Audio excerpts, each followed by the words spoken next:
Pessoal, eu já dei start aqui na gravação. Antes da gente iniciar a aula propriamente dita, vou compartilhar aqui as diretrizes do Senai Unidigital, tá? E aí depois a gente volta à nossa programação normal, tá? Já estou incluindo o som aqui.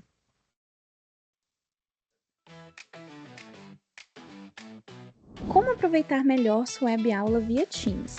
Participar de uma web aula é mais do que entrar na chamada, é estar presente, focado e respeitando o momento de aprender. Vamos às dicas? Escolha um lugar tranquilo, bem iluminado e sem barulhos. Isso ajuda você e toda a turma a manter o foco na aula. Entre na sala alguns minutos antes do horário. Assim você consegue testar a internet, o áudio e começar a aula com calma. Sempre que possível, mantenha a câmera ligada. Isso mostra envolvimento. Mas lembre-se, esteja com roupa apropriada, em um local adequado e cuide do que aparece ao fundo. Você está em um ambiente de aprendizagem. Quer falar? Use o chat ou a função levantar a mão. Respeitar o tempo de fala do outro ajuda todo mundo a participar melhor. Evite distrações durante a aula.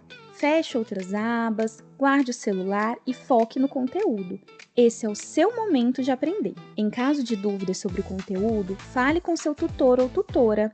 Para dúvidas sobre acesso ou uso da plataforma, procure um monitor. Use o AVA, ele é o seu canal direto com a equipe. Você faz parte da aula e a gente está aqui para ajudar você a aproveitar o melhor dela.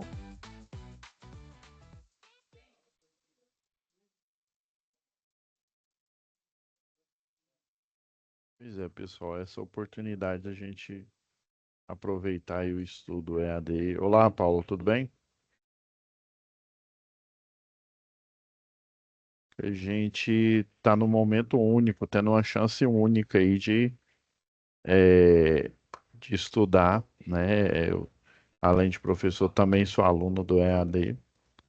E coisa que o EAD não, né, assim, o presencial não consegue proporcionar, né, essa flexibilidade, né, de você teve uma dúvida, não entendi, você volta de novo, né? Porque antes falei uma coisa, quem prestou atenção, quem prestou, quem não prestou, né?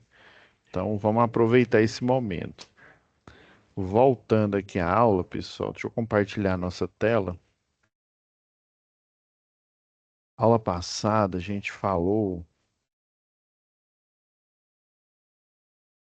do fórum de discussão, tá? Então hoje vamos falar da atividade um, tá? Já vou fazer aqui a nossa pasta de atividades.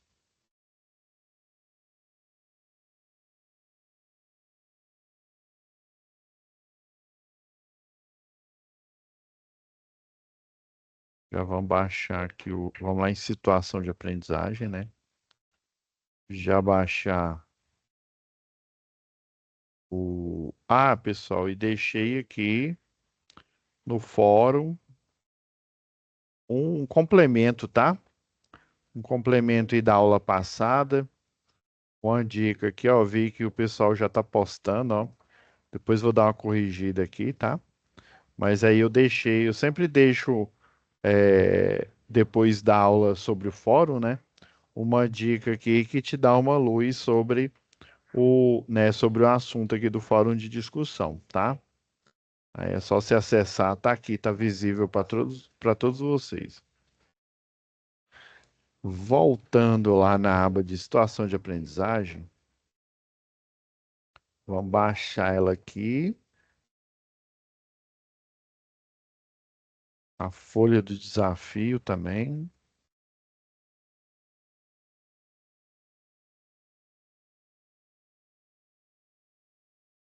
Beleza.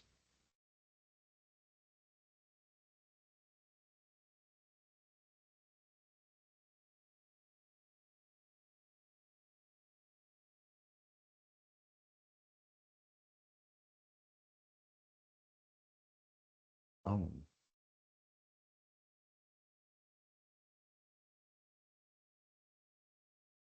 vamos ver o contexto aqui. E esse é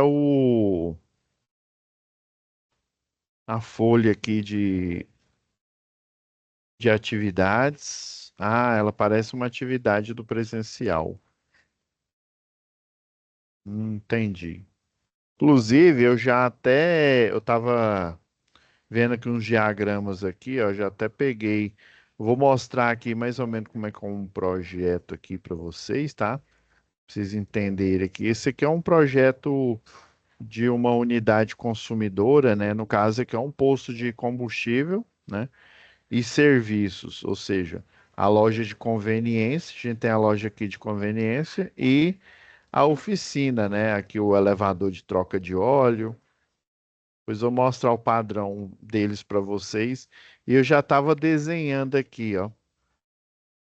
Depois, se vocês quiserem, eu faço o PDF desse. Eu vou colocar montei um material extra aqui, né? Um PDF. E eu tava fazendo aqui, só que isso daqui ficou muito ruim, né? Ó, tá vendo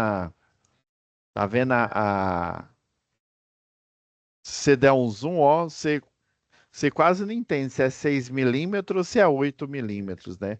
Aí eu peguei, apelei e fiz em AutoCAD. Porque o AutoCAD, pessoal, como é que fala? Ele é vetor. É igual aquele Photoshop, de certa forma. No AutoCAD, Giovanni, deixa eu ver quem que tá aqui na live hoje. É o Giovanni, o Paulo e o Weber. Vocês já tiveram a oportunidade aí de usar o AutoCAD ou não? Ainda não. Acho que tá aberto o microfone, é isso. Aí eu peguei e fiz um esquema aqui, baseado nas ferramentas que tenho daqui da atividade, tá? Eu acho que tá aberto. Deixa eu ver aqui se está aberto o microfone.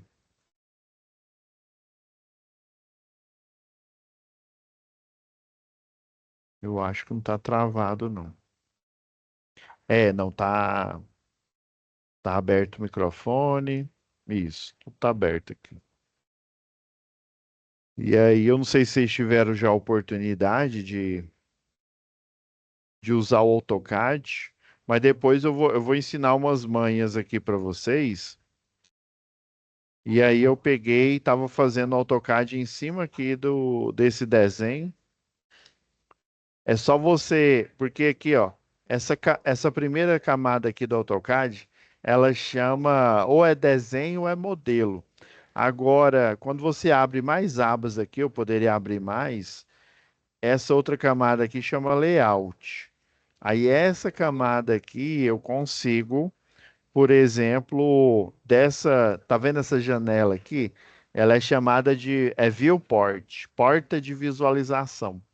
Então, da viewport, se eu selecionar qualquer coisa e salvar como imagem, ela vai salvar como um vetor e guardar essas características. Ó, ela tá muito boa aqui, ó.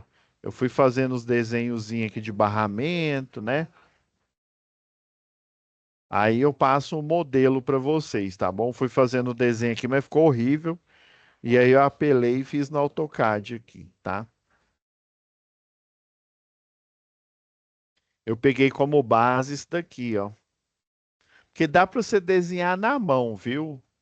Né? Aqui dá para você desenhar na mão, mas eu confesso que desenhar na mão usando essa mesa digitalizadora aqui, ó, porque eu desenho aqui na mesa e aí aparece aí. Nossa, teve uma aula que eu ministrei que ficou horrível o desenho. Os alunos não entenderam direito, aí por isso que depois dessa aula terrível eu peguei e faço sempre no AutoCAD ali. Mas você pode desenhar aqui, ó, também, ó. Tem por exemplo, aqui, ó. Essa daqui acho que ela só aparece quando tem, porque eu tô com a mesa aqui digitalizadora, né? Mas tem aqui, ó, se eu não me engano, acho que é inserir mesmo. Deixa eu abrir mais aqui. Ah, esse aqui é o Excel. Esqueci, deixa eu ver. Inserir. Ah, tá aqui, ó. Formas, por exemplo, ó, você inserir o fio, o barramento. Só que desenhar o disjuntor, porque o disjuntor é assim, ó. Aí você faz duas bolinhas assim, mais ou menos. Faz um arco aqui, né? Se ele for monofásico, só uma linha. Se ele for bifásico, duas linhas. Se ele for trifásico, três linhas. Até que dá para você fazer aqui. Muitos alunos me entregam essa atividade desenhando, né? Imprime aqui, e desenha aqui. Pode também. Mas aí eu peguei esses elementos aqui da legenda, ó, chave boia, o programador horário, a chave magnética, né? E a motobomba. Daí eu transportei tudo para cá, montei o desenho, que aí fica melhor para vocês aqui, ó, tá? Agora eu mostro aqui. Então essa é a folha de tarefa, né? Vamos ver que a empresa MEP, né, limitada, é conhecida no mercado de manutenção de instalação predial e residencial como a melhor empresa do ramo. Seu corpo de profissionais altamente gabaritado faz serviços no Brasil inteiro. Um dos principais profissionais do quadro técnico da empresa é a Natália, né? A técnica, ou seja, a eletrotécnica, Natália, que já participou de grandes empreendimentos com relevância. Em hotéis, bancos é muito bom, viu? Eu já fiz projeto de banco. Banco você tem que calcular tudo direitinho. Até esse memorial de cálculo aqui, ó, você tem que deixar mais ou menos desse jeito aqui para o banco, ó. O cálculo de demanda, né? Porque tem esse algoritmo aqui, ó. Essa regra aqui, ela tá lá na NBR 5410 e ela tem praticamente em toda norma de distribuição de qualquer concessionária.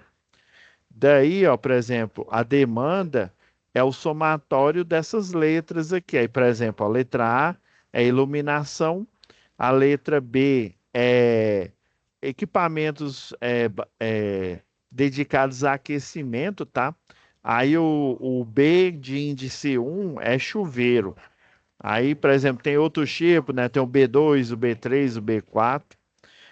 Demanda de aparelhos de ar-condicionado, é o C, demanda de força, né? E outros.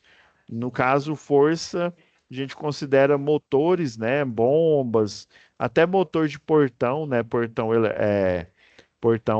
com controle remoto, né? Radiofrequência aí, ou infravermelho também, né? Você pode considerar. Aí toda concessionária de energia, ela tem na sua norma técnica de distribuição esse algoritmo aqui, e baseado nele, nas tabelas, né? Na verdade, as tabelas são uma forma de cálculo, né? Só que é uma forma de cálculo simplificada, né? Ou seja, a tabela, o cálculo já foi feito e ele foi só aplicado nessa tabela de forma organizada para você entender, né? O processo aqui, ó. Por exemplo, ó, tem vários motores de 3 quartos de CV, ó, que é o motor aqui faz parte aqui da máquina, né? Ó, é uma bomba, na verdade, da ilha de abastecimento, tá? Pois eu dou uma passada no projeto aqui que é interessante. É, Então tá falando, né, que ela já tem experiência, a Natália, né? Instituições conhecidas, né? No caso, deve ser instituição de ensino, né? Ela orienta o estagiário Gabriel. Então, ela que tem essa experiência toda, até em hotel, banco, né?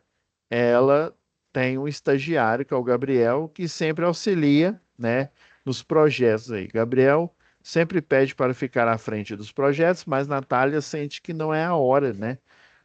Aquela história, né? Se tem um estagiário lá, você vai colocar ele para tocar uma obra sozinho? Nunca, né? Porque ele não sabe os processos, procedimentos, o passo a passo, né? Que tem que fazer um croquis, tem que fazer reuniões com o cliente, né? Depois esse croquis, você tem que fazer a limpeza dele para você poder aplicar o projeto elétrico ou o projeto aí de qual da área aí que ele está estagiando, né?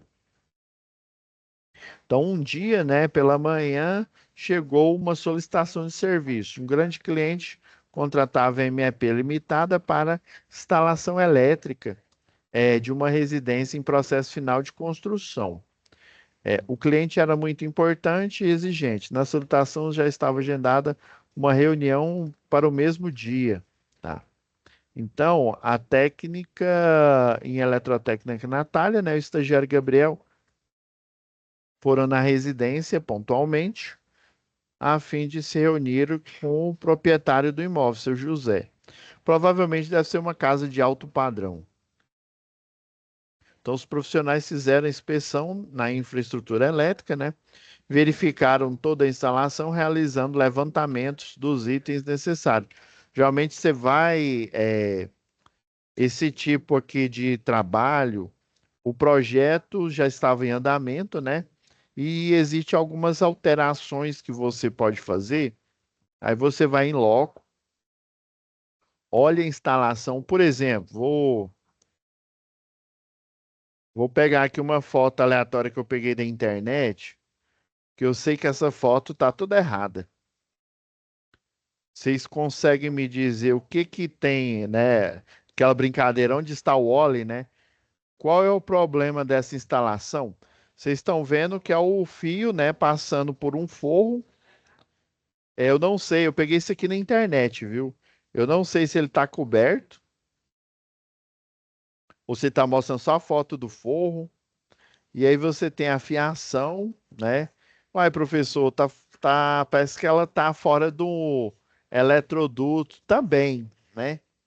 Mas tem uma coisa que tá me incomodando que é o mais grave.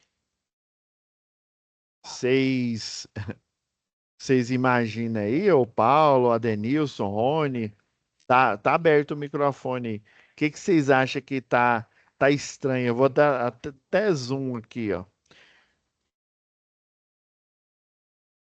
Maioria das residências de aluguel tá instalada desse jeito aqui, ó.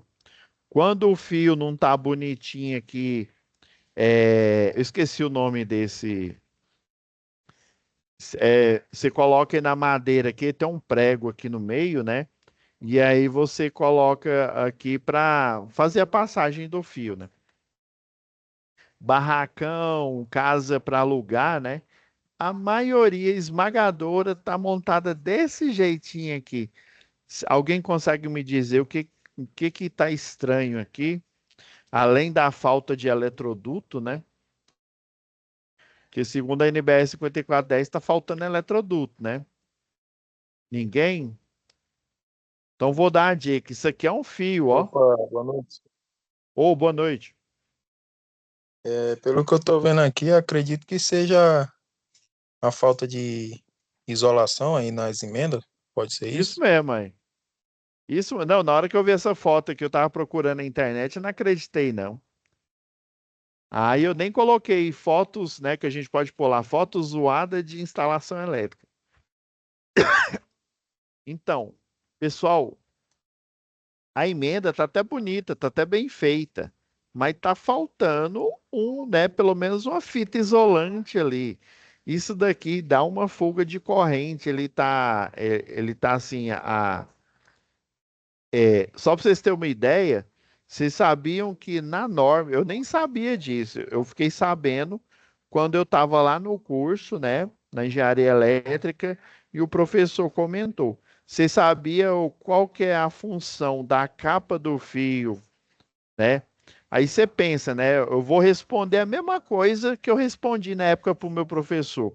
Uai, a função da capa desse vinil aí, desse plástico, é isolação, né? É isolar para evitar que o usuário aí tome choque, né? Caso esteja energizado.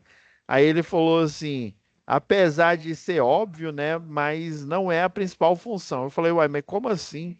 Aí ele falou refrigeração. Eu falei, refrigeração, mas não faz sentido. Aí ele explicou, por que refrigeração? Porque é o seguinte, uma coisa é o condutor, ele tá nu, igual tá na rede elétrica da rua. Outra coisa e também a foto não estava ajudando muito, né, cara? Mas pelo brilho aqui, ó, tá faltando a isolação aqui. E outra coisa é esse cobre, ele está descoberto, ele sofre oxidação muito mais rápido, né? Ele não é cobre puro, né? Ele tem uma, né? Ele foi beneficiado aí, né? Se eu não me engano, acho que é da bauxita, o minério, se não me falha a memória aí. Ah, é, então ele não é puro, ele oxida e também o cobre, né, ou o alumínio também, né, quando ele tem aquela cobertura, o cabo multiplexado, quando ele está coberto, ele suporta muito mais corrente do que quando ele é nu. Vocês sabiam dessa? E por quê? Por exemplo, quando ele vai muita corrente, o cabo ele vai aquecendo, aquecendo. Tem cabo que aquece tanto que fica incandescente. Então, essa proteção é aquela história, né? Eu tenho aqui o cobre, tem um fio aqui, né? E aí eu tenho uma capa de, né, de plástico aqui em volta dele. O cobre verde aqui, ó, que tá dentro, ele não vai estar em contato com o oxigênio, com o O2, né? Ele vai estar coberto, ele vai estar protegido. E daí, como ele não está em contato com o oxigênio, porque se ele tiver em contato com o oxigênio aí, ele uma hora, né, dependendo aí do nível de tensão, do nível de corrente, ele pode quebrar a rigidez elétrica, mais conhecido como isolação, tá? E daí, além dele, né, ele oxida mais sem a proteção e ele suporta menos corrente. Tanto que você pegar um termovisor, os pontos quentes vão estar nessas regiões aqui, tá? Então, esse tipo de instalação aqui, apesar de estar bonitinho, né, tá bem esticadinho aqui e tal, não tá em conformidade com a NBR 5410. Beleza.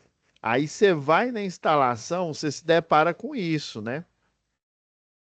Você se depara com isso aqui. Aí esse tipo de projeto é você vai na instalação, faz a inspeção visual, né? Um dos princípios lá da NBR 5410 é o item lá 7.1, se eu não me engano, inspeção visual e inspeção por ensaio, né? Você utiliza detector de tensão, você utiliza alicate amperímetro para verificar a corrente, caso seja necessário. O detector de tensão que detecta fase, né? Que ele acende um LED diferente. Tem um da Tem da Stack, que ele é mais caro, tem da o mais barato é da Minipa. Aí ele acende uma luz vermelha, tem um que só acende luz vermelha, né? Só para dizer que está energizado. Tem outro que ele acende a luz, dependendo da cor, ele vai estar ligado numa fase. Aí, por exemplo, se for na fase A, ele vai acender a luz vermelha, o LED vermelho. Se ele tiver na fase B, vai acender a luz verde. E se tiver na fase C, ele vai acender uma luz azul, tá? Então, além dele falar que tá. Só um minuto aqui. O monitor aqui tá falando que vai desligar. Depois eu configuro ele. Então, além dele falar que está energizado, ele também mostra a fase. Isso é importante, não só na manutenção, mas principalmente na montagem, para você saber, né, dependendo da instalação, por exemplo, essa daqui que eu coloquei aqui como exemplo, ela é trifásica. E aí você faz um quadro que chama quadro de equilíbrio de fases. Você vai dividindo, ó, nem sempre você coloca bonitinho ABC, ABC, né? Tá vendo que tá aqui AB, AB, só as últimas aqui que estão ligadas na fase C. Porém, elas estão o máximo assim mais equilibradas possível. O ideal é que elas estivessem com a mesma potência, por exemplo, cada um com 3.000, por exemplo. Mas isso na realidade não acontece, porque cada circuito tem uma carga diferente, ou seja, uma potência diferente. Então, você pode fazer isso por tentativa e erro, ou utilizar o algoritmo de um programa, né? Que aí ele pega, testa todas as possibilidades e te dá o melhor equilíbrio de carga. Por quê? Porque no final das contas, ó, olha esse projeto aqui, ó. Na fase A ficaram 14.021 watts, na fase B 14.475 e na C 14.900. Ou seja, a fase que ficou mais carregada foi a fase C. Então, por exemplo, alguém que vai dar manutenção nesse projeto aqui, né? Ou, por exemplo, o dono do posto quer colocar mais um compressor. Esse compressor é trifásico. Então, se ele for trifásico, você concorda que. Deixa eu pegar aqui um circuito trifásico aqui. Trifásico, geralmente. Ó, pegar esses motores aqui, ó, da bomba aqui, ó. Trifásico, você pega a carga total dele e divide por 3. E aí, cada fase vai consumir um terço, né? Um terço da carga, tá? Agora, monofásico, não. Monofásico, você vai ter que escolher uma fase. Então, vamos supor que você tem que pôr mais motores monofásicos nessa instalação aqui. Qual fase que você escolheria? Se você tiver com o projeto em mão, obviamente você vai escolher a fase A, porque ela tem praticamente, né, em relação à fase C, por exemplo, quase 1.000 watts de diferença. Em relação à fase B, a fase B tem quase 500 watts de diferença em relação à fase A. Então, por isso que um projeto é importante, porque quando você vai fazer manutenção, você vai fazer um as-built do elétrico, que é o que o Gabriel mais a, é, mais a Natália estão fazendo aqui, né? Porque o projeto já está andando e eles têm que fazer alguns acréscimos. Esse tipo de projeto é chamado de as-built, né? O como construído do elétrico. Então você vai chegar na instalação, vai visualizar o que tem. Eu peguei essa foto aqui aleatoriamente, tá? Vai transportar isso para um projeto, vai transformar em um cálculo e daí você vai entregar, né, para o cliente. E se for tiver no contrato, você vai instalar também, tá?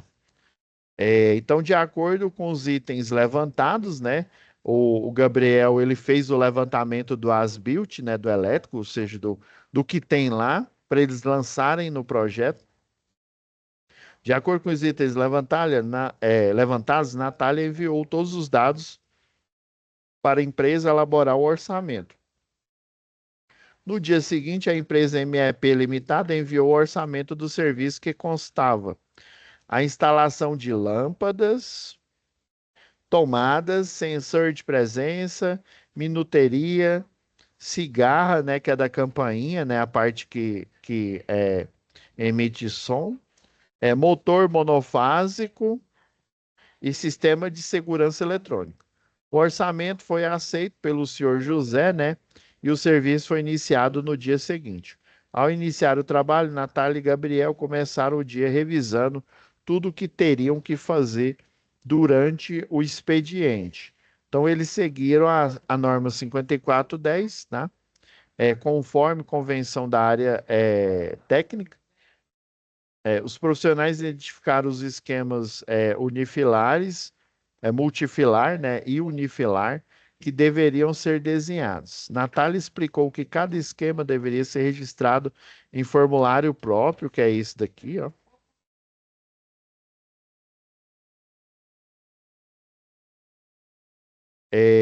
Para instalação dos dispositivos, né, que seriam fixados na residência do senhor José. Nos documentos deveriam constar a relação de materiais que seriam utilizados na instalação e análise preliminar de risco. Natália entendeu que era a oportunidade do Gabriel, né, de fazer esse levantamento, né, já que ele fez o levantamento, ele ajudou ela, né, fazer todo o passo a passo desse projeto aí, né. Então, a atividade 1, que é essa daqui, né, que é esse arquivo em Excel, Siga a norma 5410 conforme convenção da área técnica. Ok. Faça todos os croquis dos esquemas unifilares, multifilar, né? E unifilar. Unifilar é esse daqui de baixo. Multifilar seria esse. Registre nos formulários próprios, né, para instalação dos dispositivos que serão fixados na residência do senhor José. Nos esquemas deve constar a relação de materiais que serão utilizados na instalação. Junto a isso, deve haver também análise preliminar de risco. Então, eu já antecipando aqui, porque senão em 1 hora não dá para a gente analisar tudo, eu já fiz uma análise prévia, igual eu mostrei aqui para vocês. Eu vi que ficar desenhando esse negócio aqui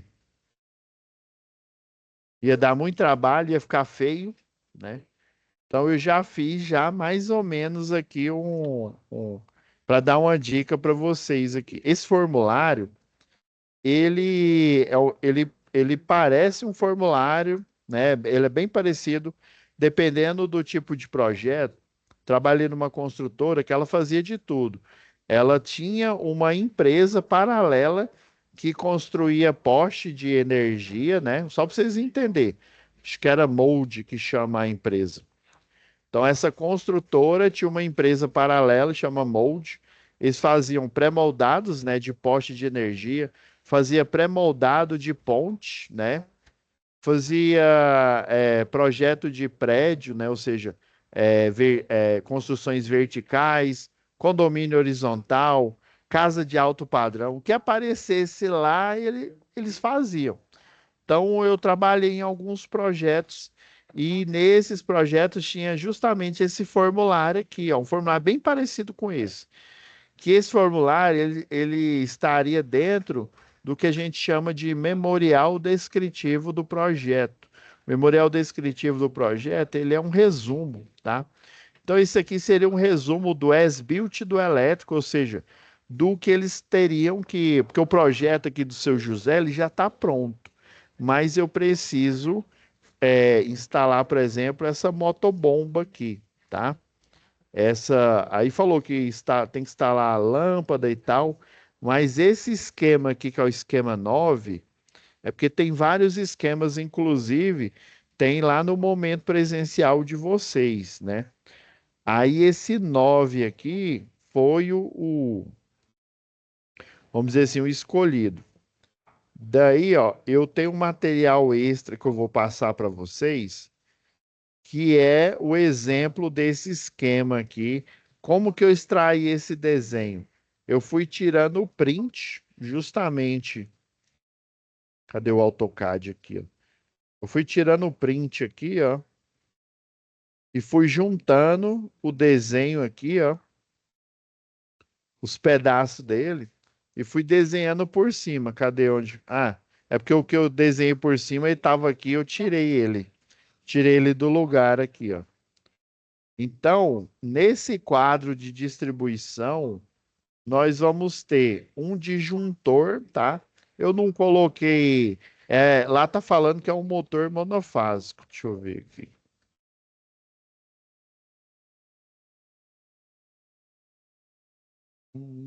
E não teria. Motor monofásico, tá? Aí por isso que eu coloquei esse motor monofásico, tá? Aí tem essa minuteria e tem a bomba. Daí no material, eu peguei esse exemplo aqui para vocês entenderem como que pode funcionar uma bomba. Na verdade, tem dois jeitos. Esse daqui é um deles aqui, ó. Você pode colocar ela aqui, ó, como o poço, o reservatório inferior, tá? E também o reservatório superior. O professor deve ter mostrado essa boia aqui, ó, a boia elétrica. Ela funciona mais ou menos assim, ó. Se ela ficar no nível da água aqui, ela fica aberta. Se ela for o nível que vai descendo, né? E ela vai abaixando, ela vai literalmente dobrando assim. Então ela fica circuito fechado. E tem uns esquemas. Isso aqui eu peguei da internet aqui, né? O esquema de ligação aqui. Então, por exemplo, você pegar o preto e o azul e isolar o marrom, você vai ter o reservatório. O... É porque é o seguinte, você pode ter um único reservatório com duas boias, tá? E em prédio, por exemplo, ou então geralmente é em prédio. Você tem um reservatório que fica mais embaixo, porque aí ele enche, né? Tem a bomba de recalque, ele enche esse reservatório de baixo e depois ele leva para o alto, inclusive, dependendo se você tem sistema de combate a incêndio, lá no alto ele vai ter mais dois reservatórios em vez de um. Aí ele vai ter um para o normal da água e outro reservatório extra para o sistema, por exemplo. Vamos supor que ela tem, aí nesse prédio tem o sprinkler, né, que é o chamado chuveiro automático. Ou então ele tem o hidrante, né? E daí, se for necessário, né, dependendo aí, você tem que colocar um outro reservatório. Aí tem essa opção de dois, né, dois reservatórios, um superior, um inferior, ligados numa única bomba, né? Isso aqui é uma bomba afogada, né? A bomba Nauger que o pessoal chama aí. Aí eu peguei esse exemplo aqui para vocês entenderem aqui. Tá tudo no material extra para vocês, tá? Daí,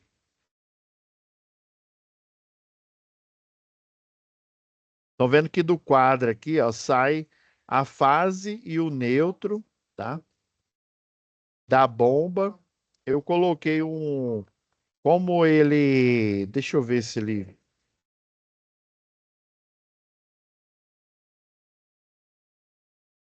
ele não fala qual que é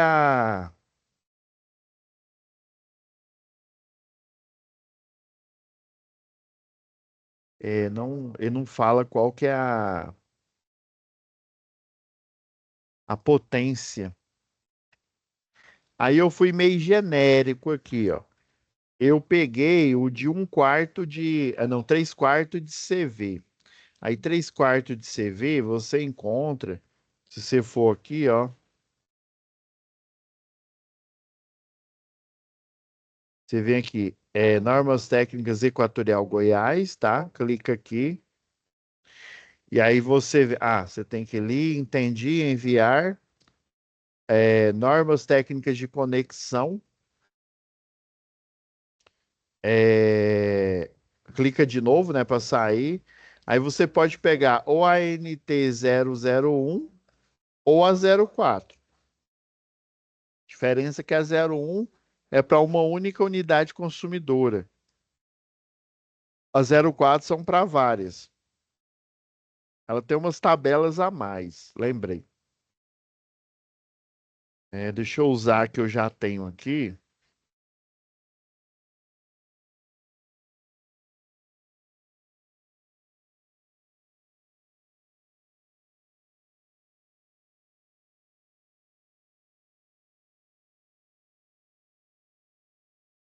Já vou usar que eu já tenho aqui.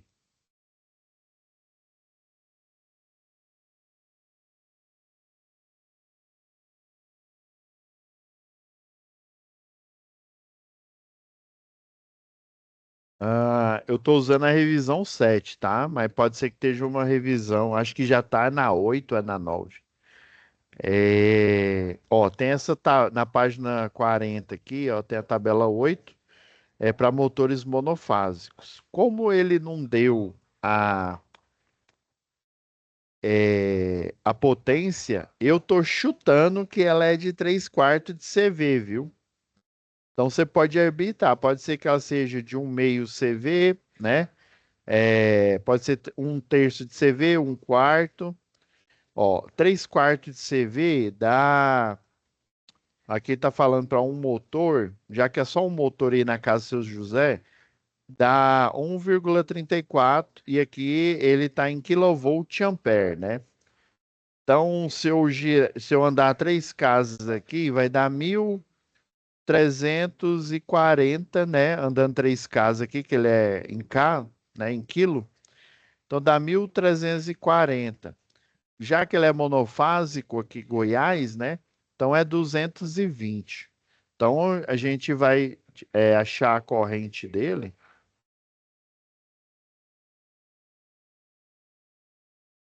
É dividir na potência pela tensão, né? A potência é 1.340 volt-ampere. É isso mesmo. 3 casas vai dar 1.340. Dividido por 220 volts. Então, esse motor aqui, ó, se a gente pegar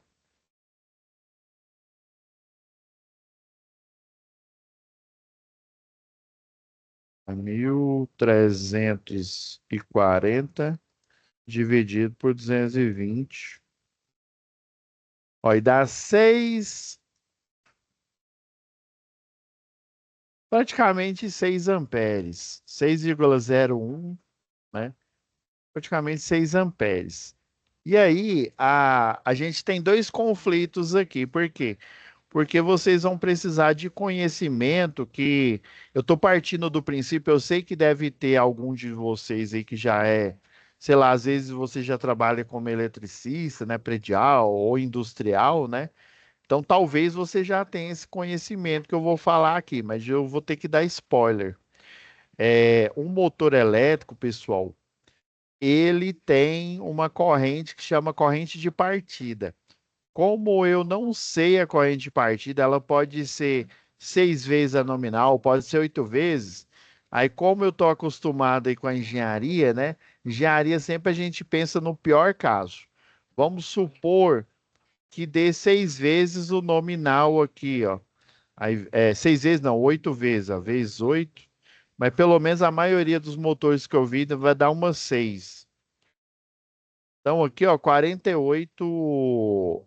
O pior caso, ó, dá 48. Se ele for igual os motores que eu já vi dessa potência aqui, a relação de corrente de partida é 6 vezes. Então dá por volta de 36. Mas é aquela história, né? É melhor prevenir do que remediar. Então, você poderia, né, usar um disjuntor monofásico de 50 aqui. Tá? Eu coloquei o de 20, se eu não me falha a memória, foi porque eu usei na época que eu fiz esse esquema aqui, eu usei, não foi 3/4 de CV, não. É, eu usei, acho que foi 1/4 de CV. Aí 1/4 de CV acho que dá. Dá 660, né? 660, deixa eu ver. Acho que foi isso mesmo. 660 dividido por 220 dá 3 amperes. Vezes 8, 24. Se eu não me engano, acho que foi.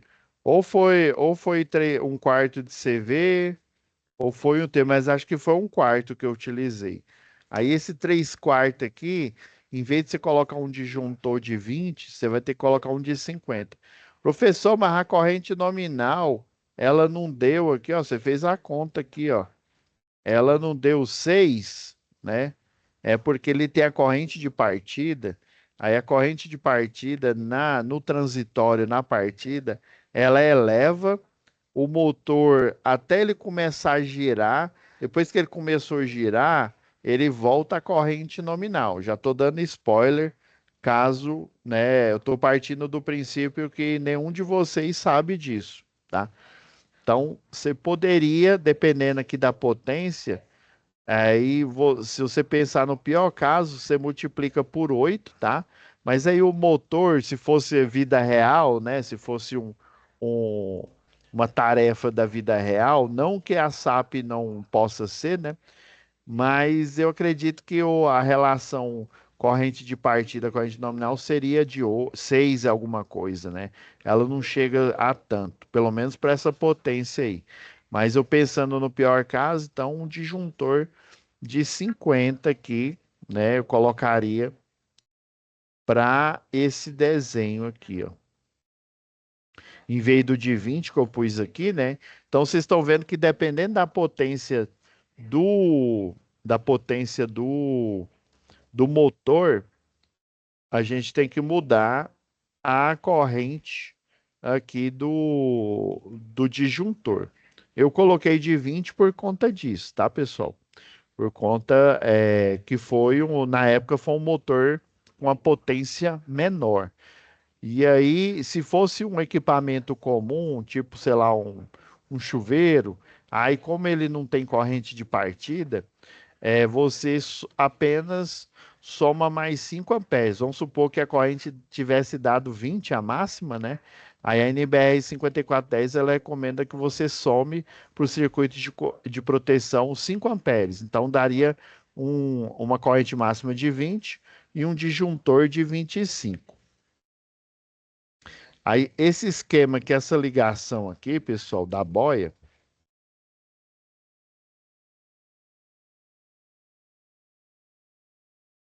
deixa eu pegar aqui o do resumão que eu fiz, que aí fica mais fácil.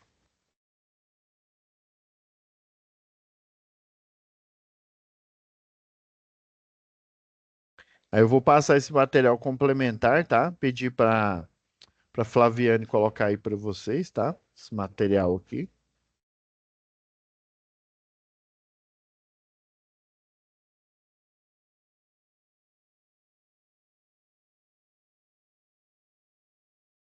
Só que aqui ficou horrível. Depois eu vou ter que melhorar isso aqui, ó. Aí o que que eu fiz? Eu peguei baseado aqui, ó, tá vendo? O conjunto, a bomba aqui, a motobomba, né? A ligação aqui, é esse bloco aqui, ó, que é essa chave, tá? A chave magnética que chamam aqui. O programador horário e a boia, tá? Aí o que que como que eu elaborei esse desenho aqui, né? Para ficar mais bonito e inteligível para vocês, eu fiz ele aqui no AutoCAD. Teve aluno que já fez no Paint, ficou bom, viu? Ou imprimiu e fez na mão, tá? É o seguinte, ó, no quadro, você está vendo que no desenho só tem esse tracejado aqui, né? Esse seria o quadro de distribuição. Então, você passa o condutor fase aqui no disjuntor, tá? Um barramento de neutro, um barramento de terra. É, essa bitola aqui, né? A partir eu peguei desse prontuário elétrico aqui da Prysmian, tá? Aí, dependendo do fabricante,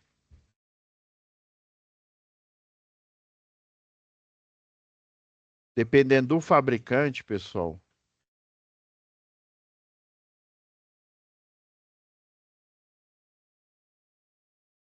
Aí é lógico, se você fosse usar o Corfil, você utilizaria a configuração dele. Então vamos mudar aqui, né? Vamos fazer de conta que agora a gente está usando o motor de 3 quartos de CV. Então a gente viu que o de 3 quartos de CV, ele dá a corrente, né, de 6 e pouco aqui, ó, daria.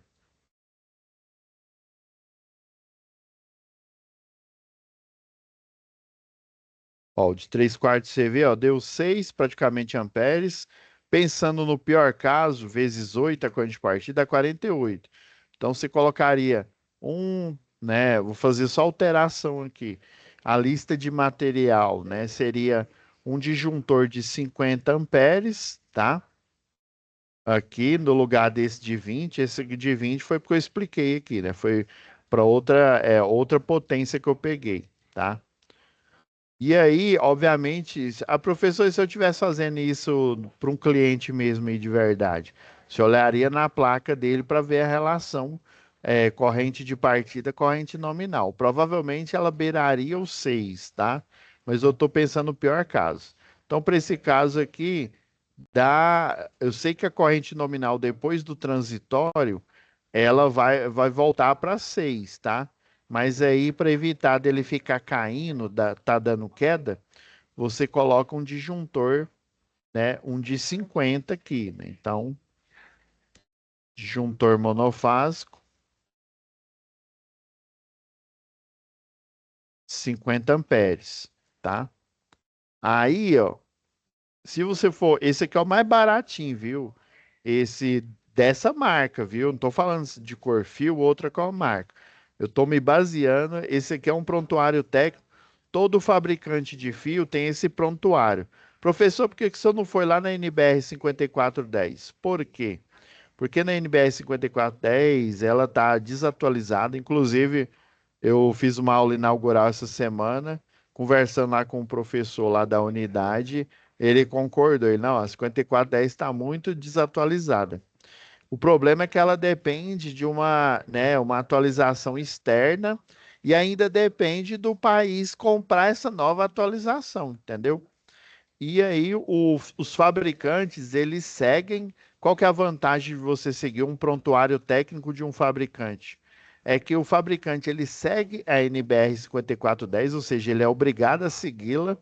Inclusive, ele tem os estudos dele, né, de materiais, e ele está sempre otimizando, então, né, os seus cabos e otimizando a capacidade de corrente. Esse aqui é o modelo mais barato, é para cabos, é para instalações internas.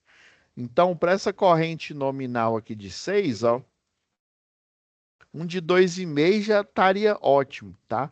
Mas pensando na corrente de partida, que ela vai ser bem rápida mesmo, viu?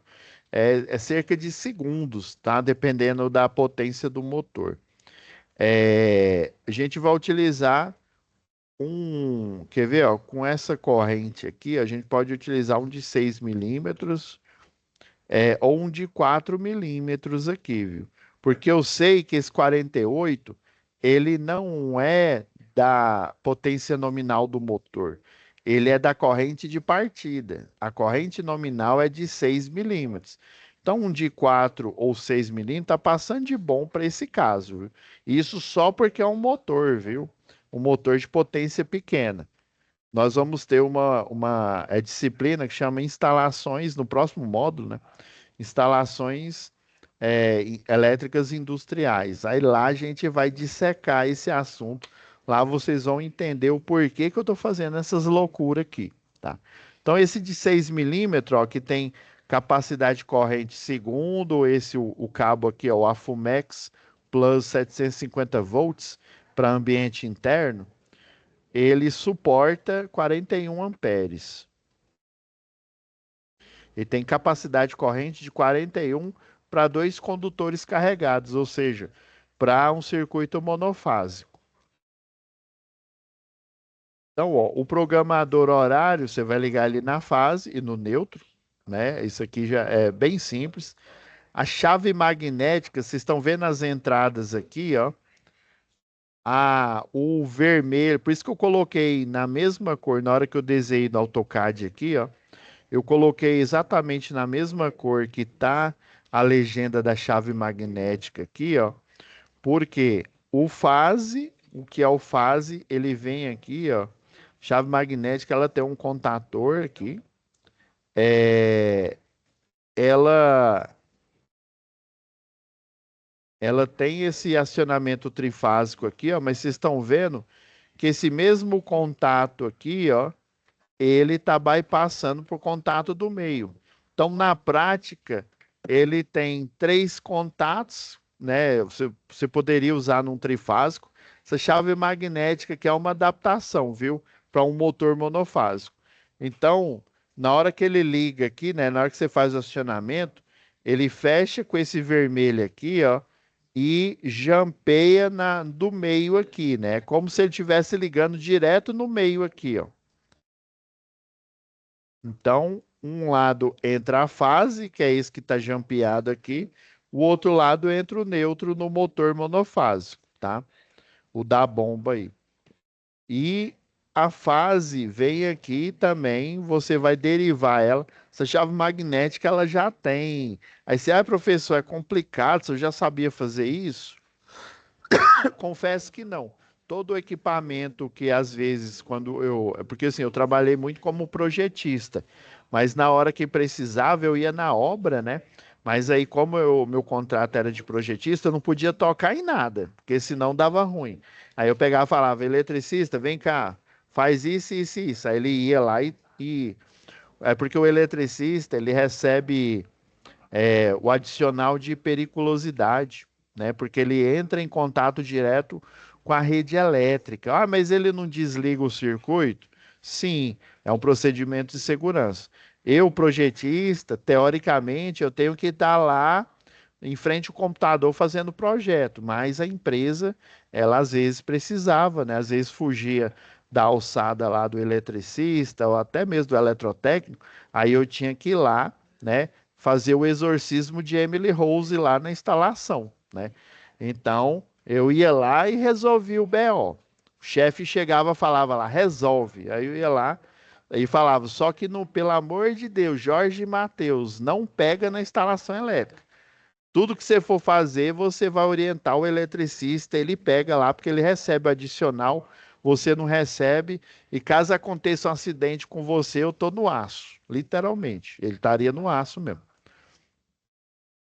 Aí era por isso. Eu ia lá e orientava ele. Aí todo o equipamento, e isso eu aprendi com os eletricistas lá. Todo o equipamento, sei lá, um reator, ele já vem com desenho, ele já vem com diagrama, né? Então essa chave magnética real aqui, ela tem um diagrama lá falando, olha, aqui você conecta a fase nesses dois pontos, né? Você conecta o neutro no ponto aqui de cima e nesse aqui de baixo. Isso daqui é a bobina do contator, tá?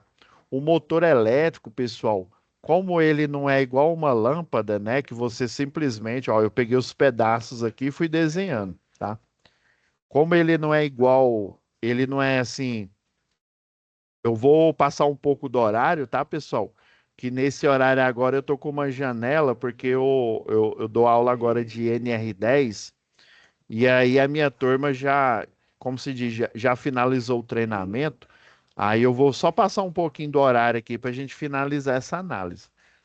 Daí, o motor, você não pode simplesmente colocar o interruptor e ligar ele, tá? O motor você tem que utilizar chama contator.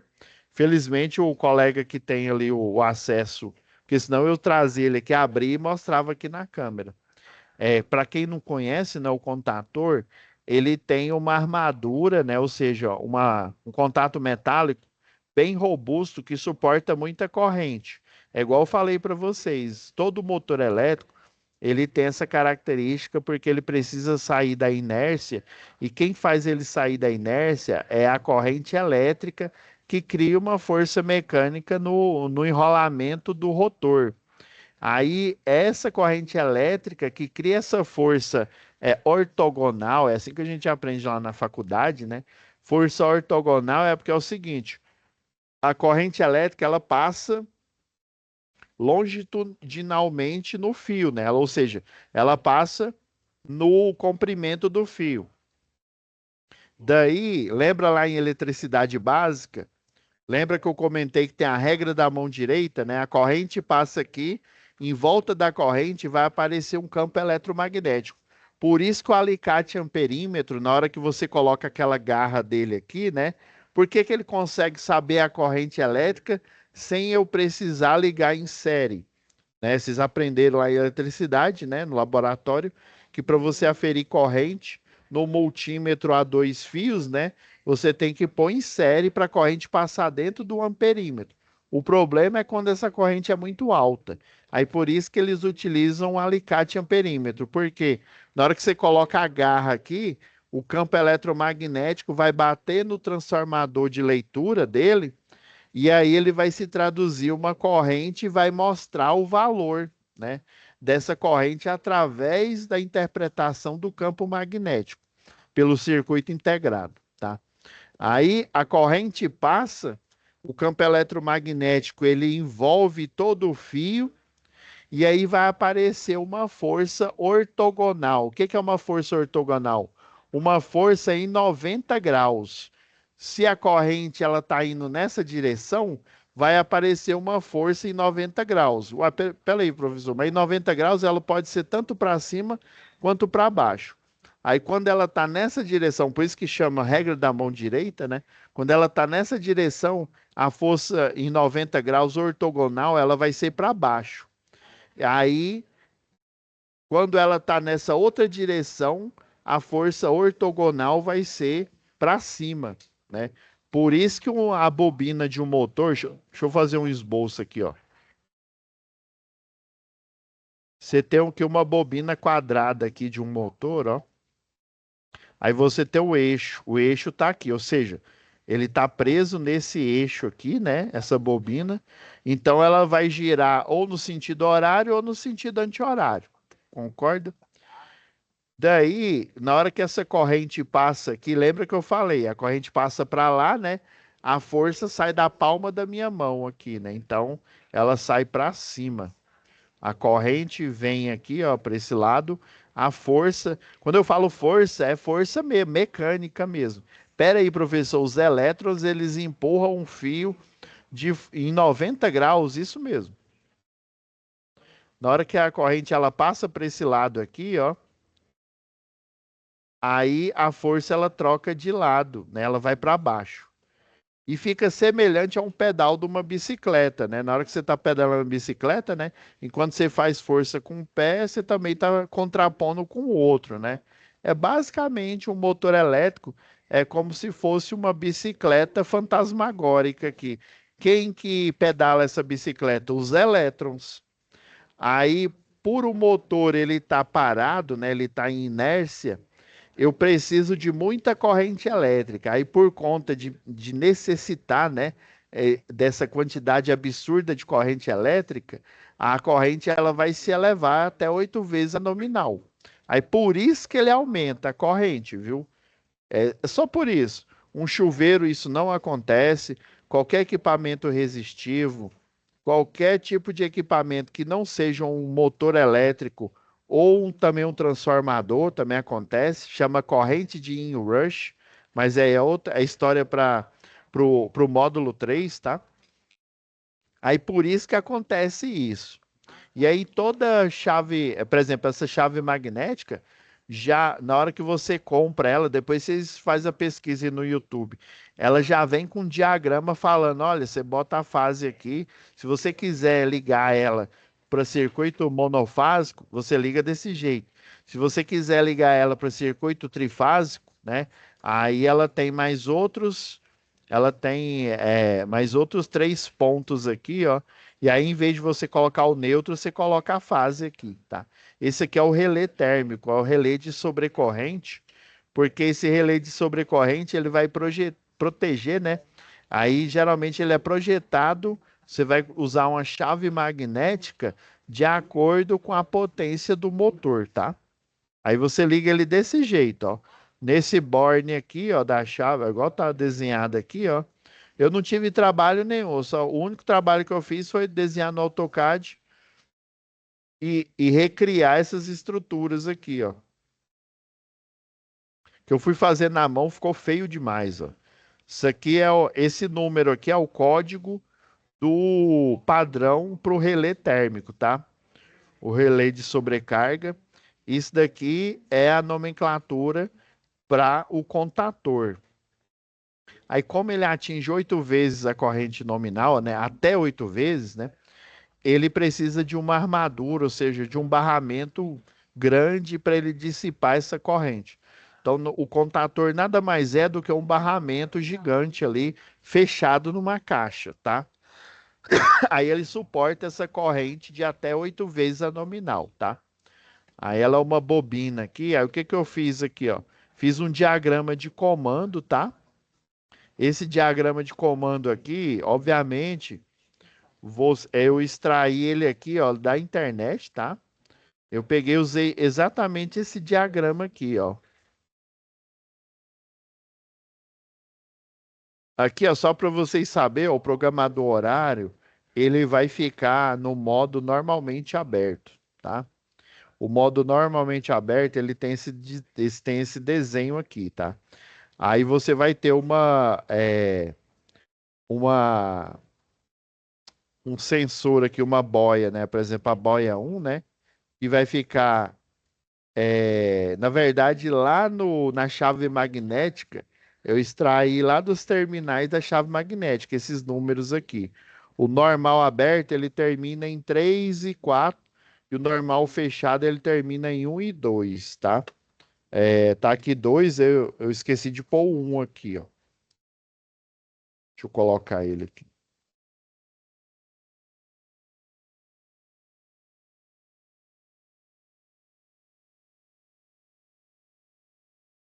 Aí isso aqui é um padrão, tá? Deixa eu selecionar aqui.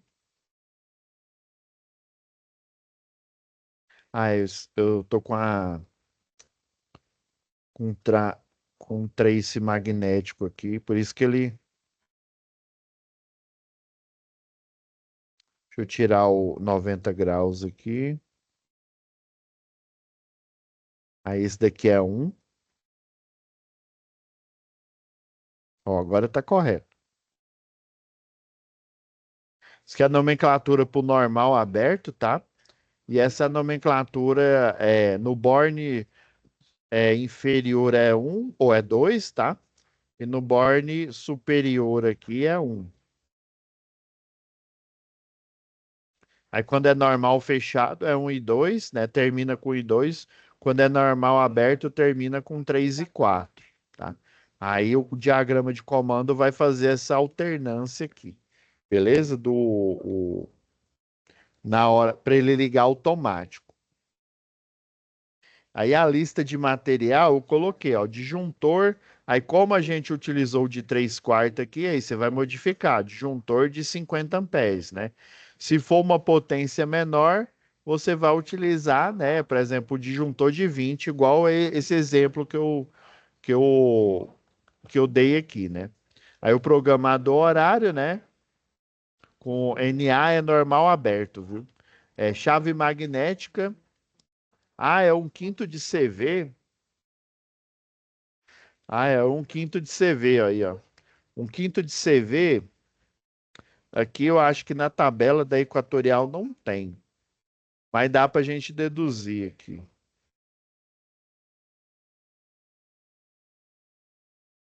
Deixa eu ver, motor monofásico, né? Um quarto. Não é. Então é um quinto de CV. Um quinto de CV, ó. Um CV é igual a 746. Um quinto é 700. 746, não, 736, né? Então é 736 dividido por 5. É isso mesmo.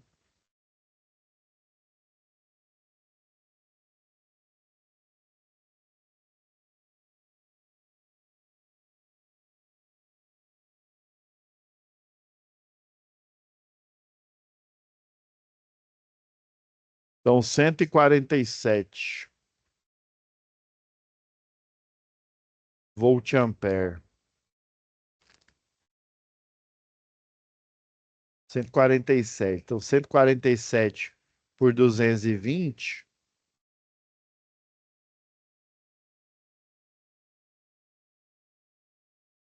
dá 0,06 amperes.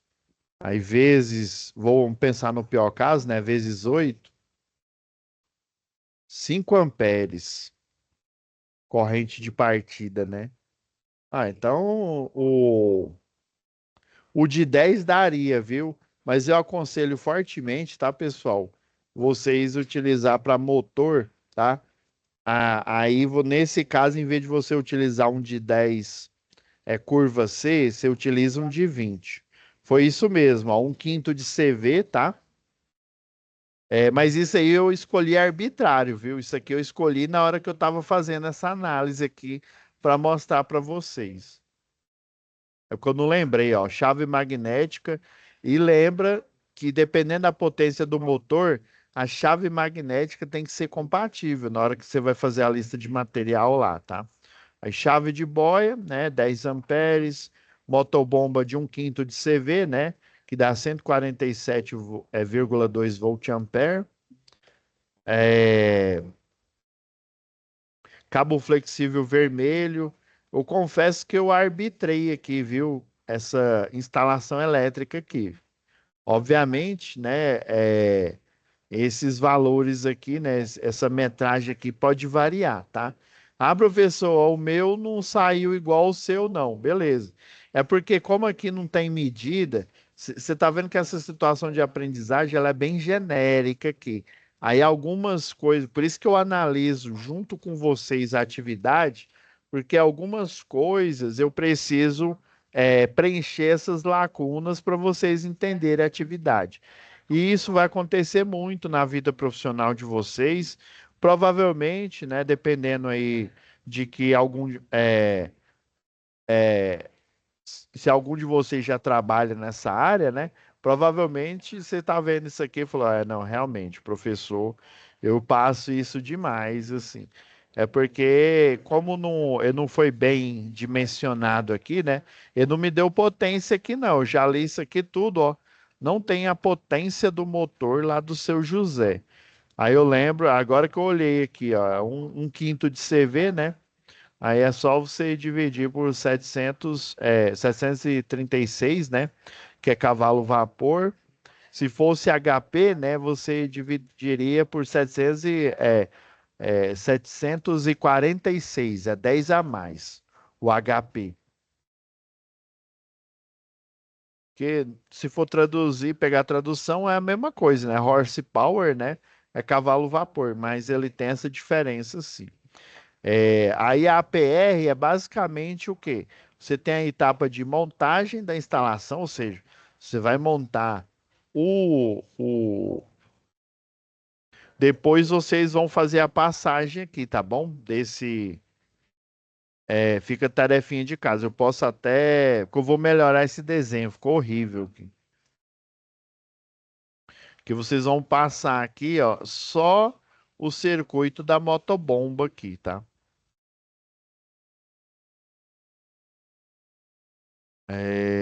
Ó, caixa de passagem. Ah, lembrei aqui. Então, a análise preliminar de risco sempre tem a fase da instalação, tá? Aí, dependendo, você, na empresa, por exemplo, eu tenho muito aluno que trabalha, né? Estageia ali na Transol, na Agel, né? E aí eles montam um quadro lá praticamente quase o dia inteiro. Então, você tem a etapa da montagem, né? Inclusive, muitos projetos têm um formulário semelhante a esse formulário aqui da tarefa, tá? Montagem e teste, né? O risco da montagem é você se cortar, se ferir, né? Você vai sanar esse risco utilizando os EPIs adequados, né? Os equipamentos de proteção individual adequados. E o teste, o risco é choque elétrico. Mas geralmente em motores, você testa primeiro o circuito de comando, tá? Geralmente o circuito de comando ele tem uma tensão, né? Às vezes até uma tensão em tensão contínua, né? Dependendo lá, se for um CLP, dependendo do CLP, ele é alimentado aí você utiliza um transformadorzinho para ele converter em corrente contínua, né? E é você poder energizar o CLP. E aí, geralmente você testa o circuito de comando, que a tensão dele é contínua e ela é menor, às vezes 18 volts, dependendo aí, né? 12 volts. E aí você testa primeiro, se o comando funcionar, quer dizer que o motor, né, ele vai funcionar em conformidade com o diagrama de comando lá que você fez, né, que você elaborou, tá? Então é basicamente isso, pessoal.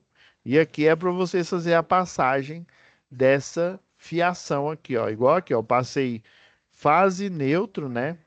Lá do quadro geral do motor.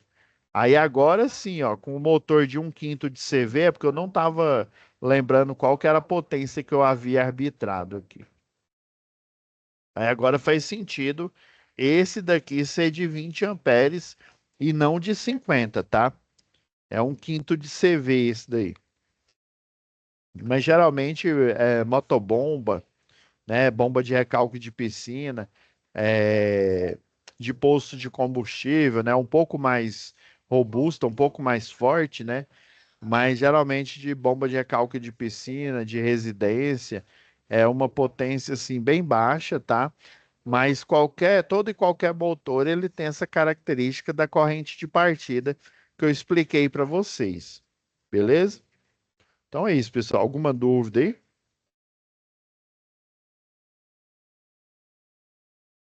Não? Aí você desculpa eu ter passado um pouquinho do horário, mas eu aproveitei que eu não tinha aula agora para a gente, né, dar uma explanada aqui nesse exercício, beleza? Então, até amanhã vai estar disponível para vocês e daí eu vou ver se tem alguma FO de momento presencial pendente, tá? Para eu publicar, tá? Então é isso aí, pessoal. Fiquem com Deus e até a próxima web aula. Deixar renderizando aqui.